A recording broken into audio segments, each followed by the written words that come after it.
Juliana nasceu no coração do interior baiano, uma cidadezinha onde o tempo parecia correr mais devagar. Lá, as portas das casas permaneciam abertas até o cair da noite. Os vizinhos arrastavam cadeiras para a calçada após o jantar, e qualquer novidade cruzava as ruas poeirentas antes mesmo do pôr do sol. Sua infância foi moldada pela simplicidade e pelo esforço. O pai era um homem de mãos calejadas que agarrava o serviço onde ele estivesse. Num mês, remendava cercas. No outro, batia massa em construções. E nas colheitas, passava semanas sob o sol forte das fazendas vizinhas. A mãe, com o mesmo vigor, desdobrava-se entre faxinas e trouxas de roupa lavada para fora. O dinheiro nunca sobrava. Na verdade, com frequência faltava. No entanto, dentro daquela casa de teto humilde, sobravam respeito e união. Juliana cresceu assistindo aos pais enfrentarem a escassez sem nunca deixar a dignidade de lado. Aos 18 anos, o primeiro sopro de independência veio em forma de um emprego na quitanda local. Era um trabalho duro. Organizar caixotes, pesar frutas, espanar prateleiras e lavar o chão ao final do expediente.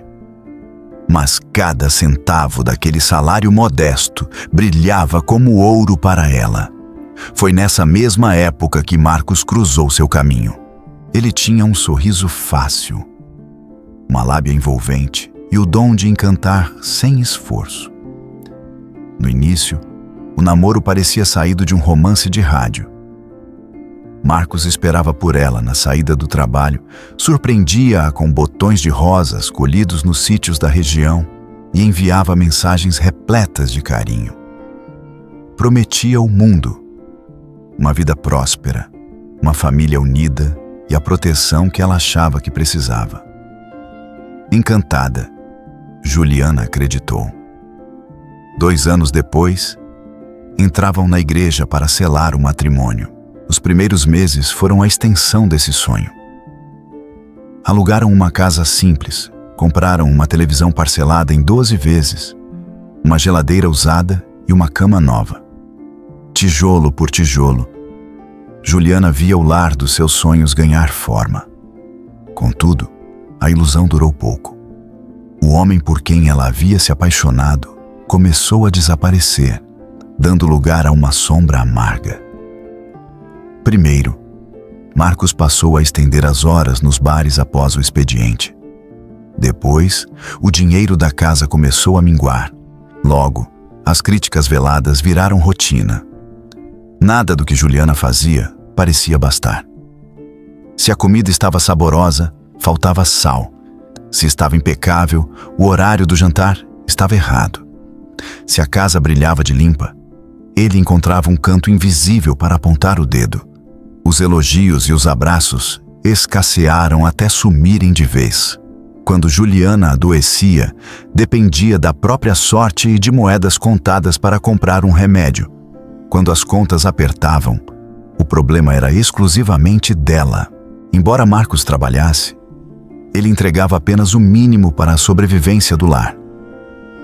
O grosso do salário sumia em garrafas de cerveja, mesas de sinuca, apostas e festas das quais ela nunca fazia parte. Os domingos tornaram-se os dias mais dolorosos. Juliana despertava com o sol, passava o dia lavando roupas pesadas, esfregando o chão e cozinhando. Enquanto isso, Marcos saía logo cedo, passava o dia bebendo e retornava tarde da noite, embriagado, agressivo e com os bolsos completamente vazios. Os anos arrastaram-se e a tristeza de Juliana azedou em sofrimento crônico. Numa tarde abafada de verão, o limite foi ultrapassado. Enquanto ela dobrava as roupas no quarto, Marcos entrou como um turbilhão de frustração. Talvez tivesse perdido no jogo. Talvez o álcool estivesse cobrando o preço. "Você é uma trouxa", cuspiu ele, encostado no batente da porta. Juliana continuou o movimento mecânico de dobrar os lençóis, engolindo seco. Não tem nenhuma qualidade. Olha para você, vive desarrumada. Ele soltou uma risada de escárnio. Acha que homem gosta de mulher assim? Você só me serve de vez em quando. Naquela noite, o choro de Juliana foi silencioso, trancada no chão do banheiro, com os braços apertados contra os joelhos para abafar os soluços. Dias depois, uma força tépida nasceu em seu peito. Ela o olhou nos olhos e disparou. Marcos, eu vou te deixar. A gargalhada dele ecoou pelas paredes, fria e humilhante. Vai para onde? Quem é que vai querer uma mulher feia e imprestável como você? Aquelas palavras perfuraram a alma de Juliana. Mas, sem perceber, o egoísmo de Marcos havia acabado de plantar a semente da própria ruína. Juliana decidiu partir, mas não cometeu o erro de agir por impulso. Durante 6 longos meses, viveu como uma espia em sua própria casa. Economizava cada centavo, guardava moedas em potes escondidos, vendia roupas velhas e caminhava quilômetros a pé debaixo de sol para poupar o dinheiro da passagem. Quando finalmente reuniu o suficiente para o primeiro mês de aluguel de uma kitnet e alguns móveis de segunda mão, ela bateu a porta atrás de si. Levou apenas uma cama simples, um fogão desgastado, uma mesa capenga e poucas panelas, e na bagagem principal, uma coragem que desconhecia possuir. Mas a liberdade cobrou um preço alto, inconformado com a rejeição. Marcos iniciou uma campanha de difamação pela cidade. Espalhava mentiras para os conhecidos, dizendo que ela logo rastejaria de volta, porque não servia para viver sozinha. O ápice da perseguição aconteceu quando ele invadiu a quitanda, completamente bêbado, berrando insultos, assustando os clientes e derrubando as mercadorias das prateleiras. Após o escândalo e a partida da polícia, o patrão, embora penalizado, foi categórico. Juliana, você é uma funcionária exemplar, mas essa situação está destruindo o meu negócio. Não posso manter você aqui. Com a demissão, Juliana sentiu o chão sumir. Parecia que, mesmo longe, as garras de Marcos ainda ditavam o seu destino. A virada veio no Natal daquele ano. Em uma reunião de família em uma chácara afastada, ela conheceu Salete. O diálogo, que começou despretensioso sobre receitas de festas, transformou-se em uma tábua de salvação. Salete precisava de uma babá e governanta para sua casa em Salvador. Oferecia moradia, alimentação e um salário fixo. Sem olhar para trás, semanas depois, Juliana encarava a paisagem do interior encolher através da janela de um ônibus rumo à capital. A metrópole prometia um novo começo, e os primeiros meses, de fato, trouxeram paz. As crianças eram carinhosas e o ambiente parecia seguro. No entanto, a calmaria desfez-se quando Renato, o marido de Salete, começou a fitar Juliana com segundas intenções. Dos olhares, passou aos comentários invasivos, até o dia em que a encurralou na cozinha. Ela conseguiu empurrá-lo e trancar-se no banheiro, onde chorou por 1 hora, tremendo de pavor. O medo voltou a ser sua sombra diária. Juliana tentava esquivar-se, mudar de cômodo, evitar qualquer segundo a sós com o agressor. Mas Renato era implacável. Semanas depois, ele a agarrou à força na sala, exatamente no instante em que Salete entrava em casa. Para desespero de Juliana, a cumplicidade conjugal falou mais alto que a justiça. Salete escolheu a mentira do marido. O confronto foi um show de horrores, repleto de acusações injustas e humilhações. Na manhã seguinte, Juliana viu-se na sarjeta de uma cidade grande.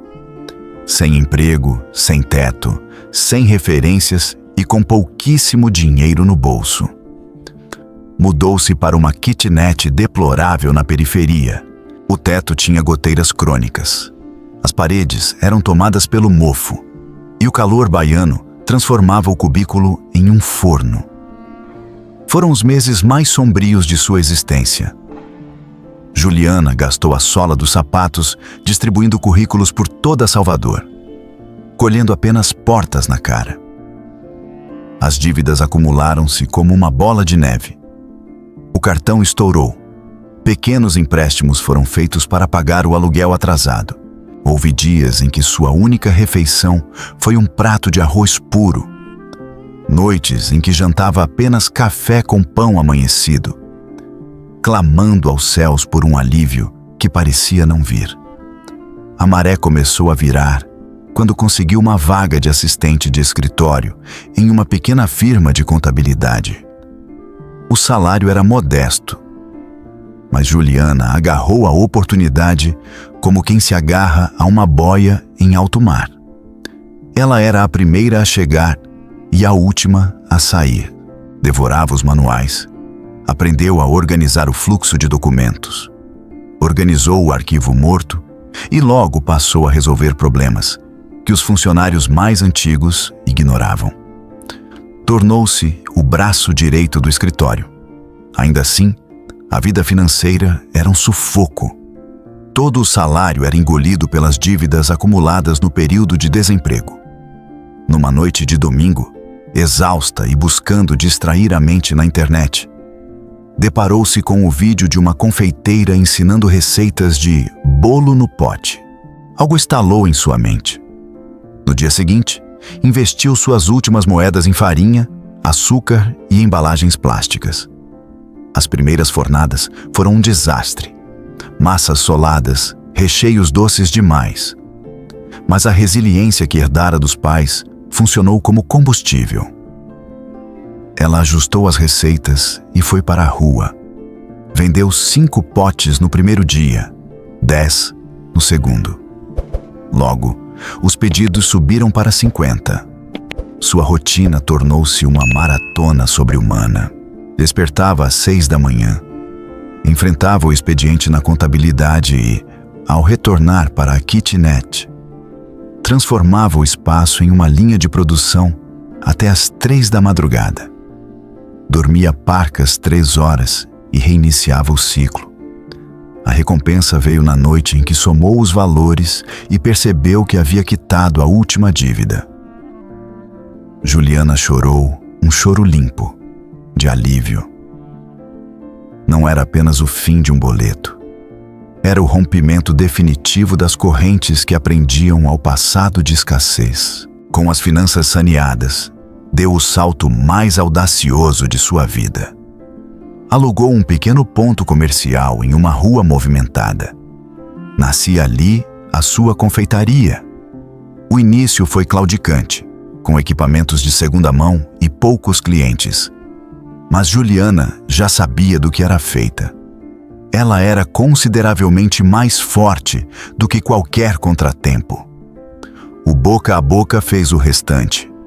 Os bolos no pote viraram tortas finas, que viraram encomendas para aniversários, casamentos e grandes eventos corporativos. A marca de Juliana virou sinônimo de qualidade em Salvador. Anos mais tarde, a realidade daquela jovem que chorava no chão do banheiro parecia uma memória distante. Juliana agora gerenciava uma equipe de funcionários, exibia as chaves de sua casa própria, dirigia seu próprio carro e mantinha uma sólida reserva financeira. Mais do que isso, realizou seu maior sonho. Transformou-se na provedora dos pais, garantindo-lhes uma velhice confortável, plano de saúde e a reforma da tão amada casinha no interior. Foi exatamente nesse período de plenitude e amor próprio que Fernando entrou em sua vida. Mas os detalhes desse encontro pertencem a um novo capítulo. O capítulo onde Juliana descobriu, na prática, que o amor de verdade não humilha, não aprisiona e não machuca. Porque depois de caminhar firme por tantas estradas tortuosas, a vida finalmente lhe entregou o que ela mesma havia construído com as próprias mãos: a mais pura e merecida felicidade.